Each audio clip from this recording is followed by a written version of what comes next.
Hello guys, ഞങ്ങളിത് ഉറങ്ങി എണീറ്റിരിക്കുകയാണ് കേട്ടോ. സമയം ഇപ്പോൾ 3:30 3:55 ഞങ്ങൾക്ക് ബസ് സ്റ്റോപ്പിൽ പോകണം. കണ്ണേട്ടെ പിക്ക് ചെയ്യാൻ വേണ്ടി പോകണം. അതിന് മുമ്പ് ഞങ്ങൾ കുറച്ച് വിശേഷങ്ങളൊക്കെ പറയാൻ വിചാരിച്ചു. കുറച്ച് ദിവസങ്ങളായി ഞങ്ങൾ കുറച്ച് സഫറിങ്ങിലൂടെയാണ് കിടന്നു പോകുന്നത്, അല്ലേ ബേബി? സത്യം കേട്ടോ, ഭയങ്കര സഫറിങ് എന്ന് പറഞ്ഞു വെച്ചാൽ ആകെ വിഷമം പിടിച്ച ദിവസങ്ങളൊക്കെ ആയിരുന്നു. അതിൻ്റെ പാടുകളാണ് ഞങ്ങളുടെ ഈ കാലിൽ കാണുന്നത്. കാണുന്നുണ്ടോ എന്ന് ഞങ്ങൾക്കറിയില്ല. കുറച്ചുകൂടെ അടുത്തോട്ട് കേട്ടോ, എന്നാലേ കാണാം. കണ്ടല്ലോ, ഈ മുട്ടുകൾ കാണുന്നുണ്ടോ? കാലുകൾ നന്നായി സൂം ചെയ്താൽ കാണാൻ പറ്റും. വേറെ ഒന്നും പറ്റിയതല്ല, തക്കാളിപ്പനി വന്നതാ. കണ്ണേട്ടൻ കൊണ്ടുപോയി കൊടുത്തതാണ് അനിയത്തി കുട്ടിക്ക്. നല്ല അടിപൊളിയായി വന്നു. കണ്ണേന് അങ്ങനെ കാര്യമായിട്ടൊന്നും ഉണ്ടായിരുന്നില്ല, 1-2 ഉണ്ടായിരുന്നുള്ളൂ. നമ്മൾ ഈ ചെരുപ്പിൻ്റെ ബെൽറ്റ് ഇടുന്ന ഭാഗത്തും അതേപോലെ കൈമുട്ടിൽ 1-2,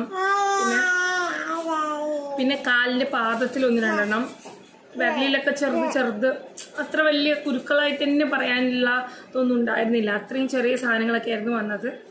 ഇപ്പോൾ ഈ മഴയുള്ള സമയം, ഇതൊരു സീസൺ അത്ര, അങ്ങനെ തക്കാളിപ്പനി വന്നു.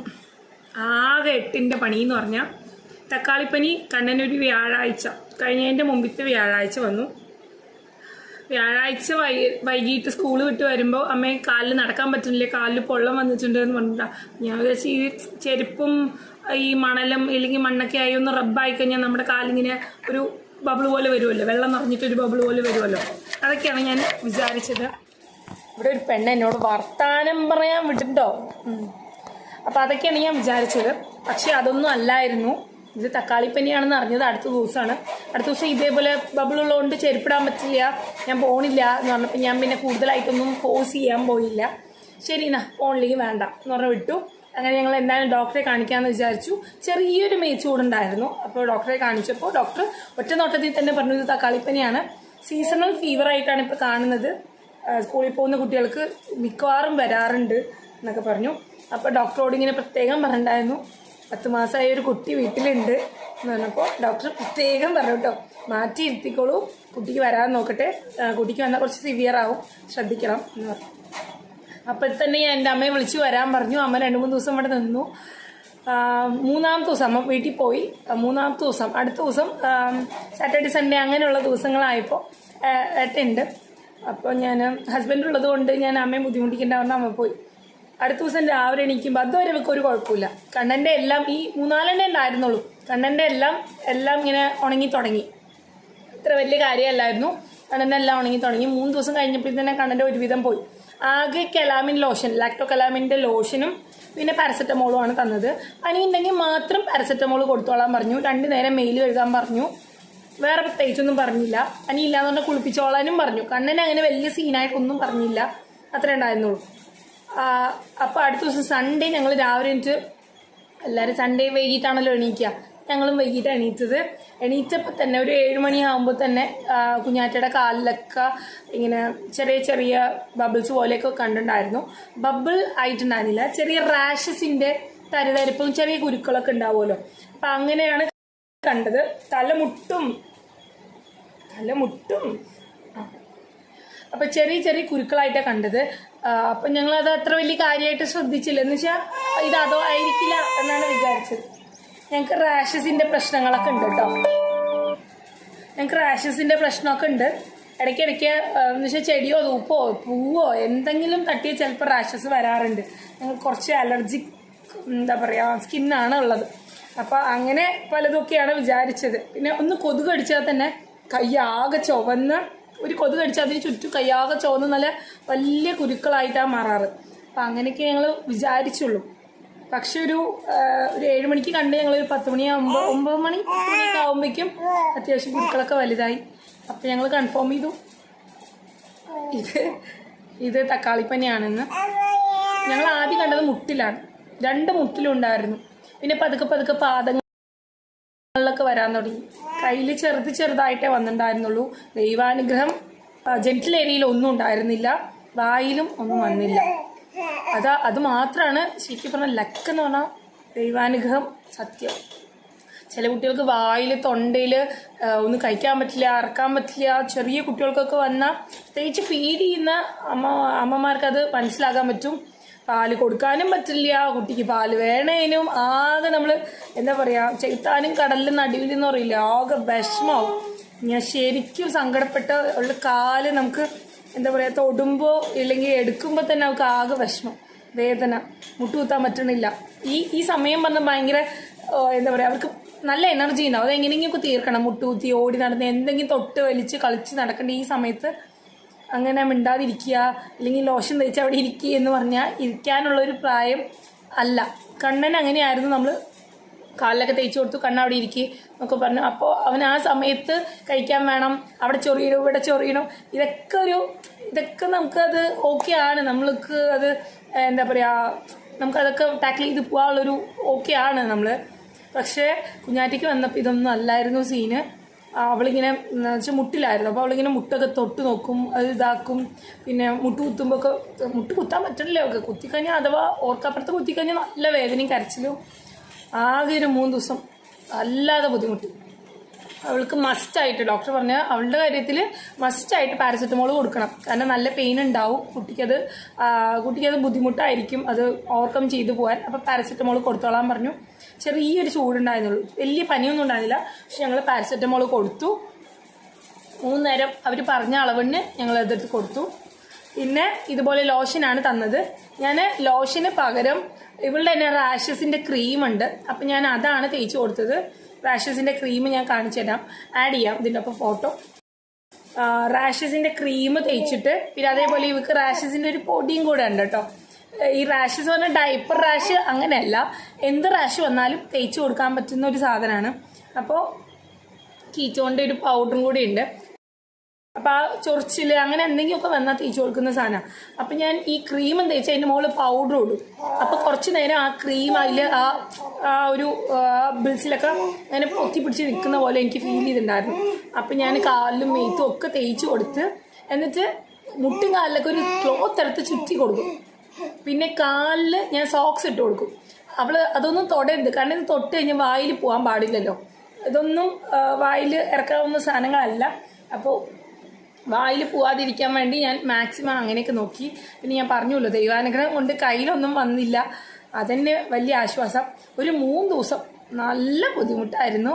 ഉറക്കമില്ല, ഊണുമില്ല, അവളും കഴിക്കില്ല, നമ്മൾ ആകെ വിഷമിച്ചു. പിന്നെ 3 ദിവസം കഴിഞ്ഞപ്പോൾ ഒരുവിധം ഓക്കെ ആയി. 4ാമത്തെ ദിവസം ആകുമ്പോഴേക്കും ചെറിയ വലിയ പൊള്ളങ്ങളൊക്കെ ആയിരുന്നു മുട്ടുംകാലിലുണ്ടായിരുന്നത്. അതൊക്കെ ഒന്ന് ചുങ്ങി ഒന്ന് കറുത്ത് വന്നു. പിന്നെ അവൾ ഇത്തിരി മുട്ടുകുത്തി, അവൾ തന്നെ കുറച്ചൊന്ന് മുട്ടുകുത്തി തുടങ്ങിയിട്ടുണ്ടായിരുന്നു. മുട്ടു കുത്താതെ 4 കാലിലും 2 കാലിലും കയ്യിലും ഒക്കെ പിടിച്ചിങ്ങനെ പൊക്കി പിടിച്ച് അങ്ങനെയൊക്കെ ഒരു രസമുള്ളൊരു നടത്തമൊക്കെ ഉണ്ടായിരുന്നു. അങ്ങനെ 1-2 ദിവസം അങ്ങനെ കുറച്ച് നേരം ഒക്കെ നടന്നുപോയി. പിന്നെ ഇപ്പോൾ ശനിയാഴ്ചയൊക്കെ ആകുമ്പോഴേക്കും അവൾ അത്യാവശ്യം ക്യൂറായി എന്ന് വെച്ച് കഴിഞ്ഞാൽ ഇതൊക്കെ ഒന്ന് കറുത്തുന്നേ ഉള്ളൂ. ഇനി അതൊക്കെ പോകണം. ചിലതൊക്കെ പോയി, ഇനി തോലൊക്കെ ഇങ്ങനെ പൊയ്ക്കൊണ്ടിരിക്കുക, എന്നിട്ട് പുതിയ തോലുകളൊക്കെ വരികയായിരിക്കും. അങ്ങനെ നല്ല അടിപൊളിയായിട്ട് ഞങ്ങൾ തക്കാളിപ്പനി ഓവർകം ചെയ്തിരിക്കുന്നു. ശരിക്കും പറഞ്ഞാൽ ഇത് ഞാനായിട്ട് വരുത്തി വെക്കണം, ഇല്ലെങ്കിൽ ഞാൻ വരുത്തി വെച്ചു എന്ന് വേണം പറയാൻ. ഞാനായിരിക്കും വാഹക. കണ്ണന് വന്നിട്ട് ഞാൻ ശ്രദ്ധിക്കണമായിരുന്നു, ഇല്ലെങ്കിൽ കണ്ണനെ ഐസൊലേറ്റ് ചെയ്യണമായിരുന്നു. ഞാൻ മാത്രം നോക്കിയിട്ട്, ഇല്ലെങ്കിൽ എൻ്റെ അമ്മ വന്നപ്പോൾ അമ്മ മാത്രം നോക്കിയിട്ട് അങ്ങനെ ഐസൊലേറ്റ് ചെയ്യണമായിരുന്നു. അപ്പോൾ ഈ വീഡിയോ ഇല്ലെങ്കിൽ ഈ എക്സ്പീരിയൻസ് ഞാൻ പറഞ്ഞത്, ഒന്നാമത്തെ കാര്യം ശ്രദ്ധിക്കാനുള്ളത്, ഇപ്പോൾ ഇതുപോലെ ഒരു എന്താ പറയുക, സ്കൂളിൽ പോകുന്നൊരു കുട്ടിയുണ്ട്, വളരെ കുഞ്ഞതായിട്ടൊരു കുട്ടിയുണ്ട്, അല്ലെങ്കിൽ ഇത് ഓവർകം ചെയ്യാൻ ബുദ്ധിമുട്ടായിട്ടുള്ള വല്ല കുട്ടികളുണ്ടെന്ന് വെച്ച് കഴിഞ്ഞാൽ അവരെ ഐസൊലേറ്റ് ചെയ്യുക. ആർക്കാണോ വന്നത് അവരെ ഐസൊലേറ്റ് ചെയ്യുക. അവർ കൂടെ ഒരാളും കൂടെ വേണം കേട്ടോ, ഒരു പാരൻറ്റും കൂടെ വേണം. ഒറ്റയ്ക്ക് അങ്ങോട്ട് ഇരുത്തണം എന്നല്ല, അവരുടെ കൂടെ ഒരാളും കൂടെ നിൽക്കുക. അപ്പോൾ എൻ്റെ അമ്മ വന്നപ്പോൾ ഞാൻ അമ്മയും കണ്ണനും കൂടെ ഒരു റൂമിലാക്കി അവർക്ക് വേണ്ട കാര്യങ്ങളൊക്കെ എത്തിച്ച് കൊടുത്തിട്ടുണ്ടെങ്കിൽ ചിലപ്പോൾ കുഞ്ഞാറ്റയ്ക്ക് ഇത് വരില്ലായിരുന്നു. അപ്പോൾ അത് എൻ്റെ ഒരു മണ്ടത്തരമായിരുന്നു. ഞാൻ കണ്ണൻ്റെ കാര്യം നോക്കും, കുഞ്ഞാറ്റയുടെ കാര്യം നോക്കും, രണ്ടുപേരുടെയും കൂടെ നോക്കിയിട്ട് ഞാനിപ്പോൾ അവൾക്ക് കൊണ്ടേ കൊടുത്തതുപോലെയായി. അതാണിപ്പോൾ സംഭവം. പിന്നെ ഇതൊരു വൈറൽ ഡിസീസ് ആയതുകൊണ്ട് പ്രത്യേകിച്ച് ആൻറ്റിബയോട്ടിക് ഒന്നും ഇല്ല എന്നൊക്കെയാണ് ഡോക്ടർ പറഞ്ഞത്, എനിക്കറിയില്ല. പിന്നെ ഞങ്ങൾ ഇത് കഴിഞ്ഞപ്പോൾ കണ്ണനൊരു 3-4 ദിവസം കഴിഞ്ഞപ്പോൾ ഞങ്ങളൊരു ഹോമിയോ ഡോക്ടറെ കാണിച്ചിട്ടുണ്ടായിരുന്നു. ഹോമിയോയിൽ ഈ സാധാരണ പഞ്ചസാര ഗുളിക പോലത്തെ ഒരു സാധനം തന്നിട്ടുണ്ടായിരുന്നു. പിന്നെ ഒരു ക്രീമും കൂടെ തന്നു കേട്ടോ. ആ ക്രീം ഈ മുറിവുള്ള സ്ഥലത്ത് അത് വലിയാൻ വേണ്ടിയിട്ട്, ആ മുറിവ് എന്നുവെച്ചാൽ ആ ഒരു ബബിൾ ഇങ്ങനെ കറുത്തിരിക്കുമല്ലോ, അതിന് ശേഷം തേക്കാനുള്ള സാധനം കേട്ടോ. അതിങ്ങോട്ട് ഉള്ളിക്ക് വലിയാൻ വേണ്ടിയിട്ടുള്ളതാണ് എന്ന് പറഞ്ഞു. എവിടെയും നോക്കിയത് അതാ അവിടെ ഇരിക്കുന്നത്. അപ്പോൾ അത് വലിയാനുള്ള മരുന്നാണെന്ന് പറഞ്ഞു. അപ്പോൾ അതും വാങ്ങിച്ചിട്ടുണ്ടായിരുന്നു, അത് തേച്ച് കൊടുക്കണ്ടായിരുന്നു. പെട്ടെന്ന് തന്നെ കണ്ണിന് ഞാൻ പറഞ്ഞില്ലേ കുറച്ചേ ഉണ്ടായിരുന്നുള്ളൂ, കണ്ണിന് വലിയ കാര്യമായിട്ടൊന്നും ഉണ്ടായില്ല. അപ്പോൾ പെട്ടെന്ന് അത് പോവുകയും ചെയ്തു. ഞാൻ കണ്ണിന് നേരത്തെ എടുത്തു വെച്ച് കുറച്ച് വീഡിയോസും ഫോട്ടോസും ഒക്കെ ഉണ്ട്, ഞാനത് ആഡ് ചെയ്യാം കേട്ടോ.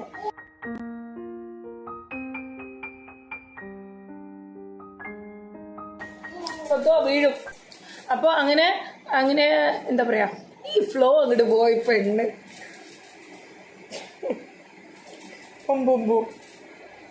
അങ്ങനെ പറഞ്ഞ് ബുദ്ധിമുട്ടുകളൊക്കെ തീർത്തു. നമ്മുടെ തൊട്ടടുത്ത് തന്നെ ഒരു ഫാമിലി ഉണ്ട്. അപ്പോൾ അവർക്കും ഇതേപോലെ 2 കുട്ടികളാണ് ഉള്ളത്. മൂത്ത കുട്ടിക്ക് വലുതായിട്ടൊന്നും വന്നില്ല, രണ്ടാമത്തെ കുട്ടി LKG പഠിക്കുക.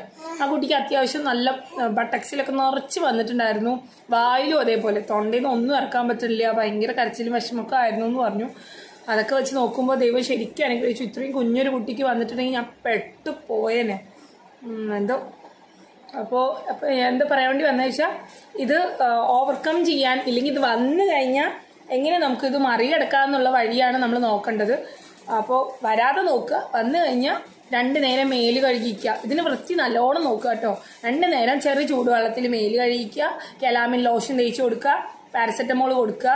കുറച്ച് വേദന ഇത്തിരി കുറയാൻ വേണ്ടി പാരസെറ്റമോൾ കൊടുക്കണം, നല്ലതാണ്. അത് അവർ പറഞ്ഞ സമയത്തിന് ആ ഒരു എമൗണ്ടിനനുസരിച്ച് കൊടുക്കുക. പിന്നെ മാക്സിമം ഇതുപോലെ കുറച്ച് വലിയ കുട്ടികളാണ്, ഇത്തിരി പറഞ്ഞറിയാവുന്ന കുട്ടികളൊക്കെ ആണെങ്കിൽ ഐസൊലേറ്റ് ചെയ്യാം. ഇത് 10 വയസ്സിന് താഴെയുള്ള കുട്ടികൾക്കാണ് മെയിനായിട്ട് വരുന്നത്. അതൊരു 5 വയസ്സിന് താഴെയുള്ള പിള്ളേർക്ക് കുറച്ച് സിവിയർ ആയിട്ടാണ് വരിക. അതിന് മുകളിലുള്ള കുട്ടികൾക്ക് ഇതുപോലെ കുറച്ചൊക്കെ കണ്ടിട്ട് അങ്ങനെ പോവുകയാണ് എൻ്റെ ഒരു അറിവ് പ്രകാരം. ഓക്കെ, അങ്ങനെ. അപ്പോൾ ഇതൊക്കെയാണ് എക്സ്പീരിയൻസ്. അപ്പോൾ ഞാൻ അതിൻ്റെ ആ ക്രീം എന്താണ് അത് 2 ഞാൻ ഫോട്ടോ ഇതിൻ്റെ ഒപ്പം ആഡ് ചെയ്യാം. പിന്നെ ഞങ്ങൾക്ക് വന്ന ആ എക്സ്പീരിയൻസ് വീഡിയോയും കൂടെ ആഡ് ചെയ്യാം അല്ലേ. ആലി കടിച്ചു പിടിച്ചിരിക്കുക.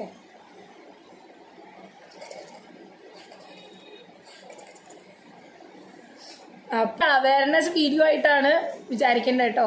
എൻ്റെ ഒരു എക്സ്പീരിയൻസ് വെച്ച് ഞാൻ പറഞ്ഞു എന്ന് മാത്രം. ഇല്ലെങ്കിൽ ഈ ഒരു ഡേയ്സ് എല്ലാം എനിക്ക് പിന്നീടൊന്ന് ഓർത്തെടുക്കാനും കൂടെ വേണ്ടിയിട്ട് ഞാൻ പറയുകയാണ്. വല്ലാതെ എന്താ പറയുക, വല്ലാതെ വിഷമിച്ചു ഇത് വന്നപ്പോൾ. ആകെ മുട്ടും കാലിലൊക്കെ വന്നപ്പോൾ എന്നുവെച്ചാൽ മേലൊക്കെ കഴിക്കുമ്പോഴും നമുക്കിങ്ങനെ തൊടുമ്പോഴും ഒക്കെ ആകെ കുറച്ച് വിഷമമായിരുന്നു.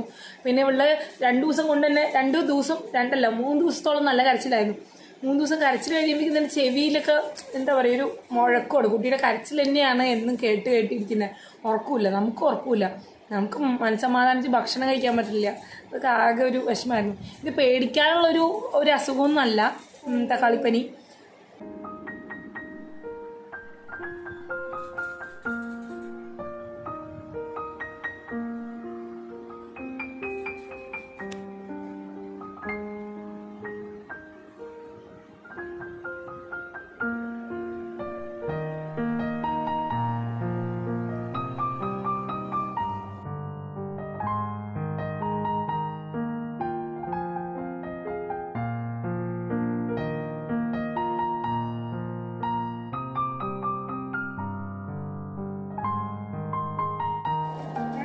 അപ്പോൾ തക്കാളിപ്പനി വന്നു കഴിഞ്ഞാൽ എന്തൊക്കെ ചെയ്യണം, എന്തൊക്കെ ചെയ്യാൻ പാടില്ല എന്നുള്ള കാര്യം എൻ്റെ ഒരു അറിവ് വെച്ച് പറയാം കേട്ടോ. നമുക്ക് ഈ സാധാരണ പനി പോലെ തണുപ്പൊന്നും കൊടുക്കണ്ട എന്നുള്ളതില്ല. എന്താ വെച്ചാൽ തണുപ്പ് കൊടുക്കുക എന്നാ പറഞ്ഞില്ല. ഐസ്ക്രീം വരെ കൊടുക്കാം, കാരണം ചില കുട്ടികൾക്ക് വായിലൊക്കെയാണ് വരുന്നത്. അപ്പോൾ വായിലും തൊണ്ടയിലൊക്കെ വരുമ്പോൾ അവർക്കത് കഴിക്കാനൊക്കെ ബുദ്ധിമുട്ടായിരിക്കും. അപ്പോൾ ഈ തണുപ്പുള്ള സാധനം കഴിക്കുമ്പോൾ അവർക്ക് കുറച്ച് സുഖം കിട്ടും, കഴിക്കാനും പറ്റും. അപ്പോൾ ഇപ്പോൾ ഫ്രൂട്ട്സ് ഒക്കെ ആണെന്ന് വെച്ച് കഴിഞ്ഞാൽ നമുക്ക് ഈ പോപ്സിക്കിൾസ് പോലെയോ അല്ലെങ്കിൽ ഐസ്ക്രീം പോലെയൊക്കെ ആക്കിയിട്ട് കൊടുക്കുമ്പോൾ അവർക്കത് കഴിക്കാനും പറ്റും, വേണ്ട എനർജിയും അതേപോലെ വിറ്റാമിൻസൊക്കെ കിട്ടുകയും ചെയ്യും. അപ്പോൾ അങ്ങനെ എന്തെങ്കിലുമൊക്കെ ചെയ്യാം. പിന്നെ വേറൊരു കാര്യം, ഇതിന് തൈര് കൂട്ടാം, തണുപ്പുള്ളതെല്ലാം കൂട്ടാം. തൈര്, പാല്, അങ്ങനത്തെ സാധനങ്ങളെല്ലാം കൂട്ടാം. അപ്പോൾ നമുക്കിപ്പോൾ പനിയാണെന്ന് പറഞ്ഞിട്ട് അങ്ങനെ, അല്ലെങ്കിൽ ചെറിയ ചൂടൊക്കെ ഉണ്ടാവുള്ളൂ, അങ്ങനെയാണെന്ന് പറഞ്ഞിട്ട് നമ്മൾ കൊടുക്കാതിരിക്കേണ്ട ആവശ്യമില്ല. ഞാൻ കുഞ്ഞാറ്റയ്ക്ക് മോരും ചോറും അരച്ചിട്ടാണ് കൊടുത്തത്. നമ്മൾ സാധാരണ കൊടുക്കുന്ന പോലെ മോരും ചോറും എന്ന് വെച്ചാൽ എന്തെങ്കിലും പച്ചക്കറിയും കൂടെ കൊടുക്കും. ഞാൻ അതിൻ്റെ മോര് എന്തായാലും ആഡ് ചെയ്യണം പറഞ്ഞാൽ അത് ആഡ് ചെയ്തിട്ടുണ്ടായിരുന്നു, എന്നിട്ട് ഞാൻ കൊടുത്തത്. അപ്പോൾ വലിയ പനിയിൽ അങ്ങനെ ഒന്നും കാര്യമൊന്നും ഉണ്ടായിരുന്നില്ല. നമുക്കിപ്പോൾ എന്തൊരു അസുഖം വരുവാണെങ്കിലും ഇല്ലെങ്കിൽ നമുക്കിപ്പോൾ എന്തെങ്കിലും ഒരു മുറിവ് വരികയാണെങ്കിൽ അതിന് ചുറ്റും ഒരു ചെറിയ ചൂടുണ്ടാവുമല്ലോ, അതുപോലെ മേലൊക്കെ ചൂടുണ്ടായിരുന്നു, ഒരു ചെറിയ ചൂടുണ്ടായിരുന്നു. നമ്മൾ പാരസെറ്റമോൾ കൊടുക്കേണ്ട ഡോക്ടർ പറഞ്ഞിട്ടുണ്ടായിരുന്നു തണുപ്പുള്ളത് എന്ന് വെച്ചാൽ തൈരോ പാലോ മോരോ അങ്ങനെയുള്ള സാധനങ്ങളൊക്കെ കൊടുക്കാം, കുട്ടികൾക്ക് കൊടുക്കാം. പിന്നെ വേറൊരു കാര്യം, സിട്രസ് ആയിട്ടുള്ള സാധനങ്ങൾ കൊടുക്കരുത് എന്ന് പറഞ്ഞു. എന്ന് വെച്ചാൽ നാരങ്ങ, ഓറഞ്ച്, ചില കുട്ടികൾക്ക് പറയുമല്ലോ വയ്യാതായി കഴിഞ്ഞാൽ ഓറഞ്ച് ആപ്പിളും കൊണ്ടുവരുമല്ലോ, അപ്പോൾ ഓറഞ്ചിൻ്റെ ഐറ്റംസ് അങ്ങനെ അത്ര ഇതുള്ള സിട്രസ് ആയിട്ടുള്ള ആൾക്ക് കൊടുക്കണ്ട, ആ സമയത്ത് കൊടുക്കണ്ട എന്ന് പറഞ്ഞു.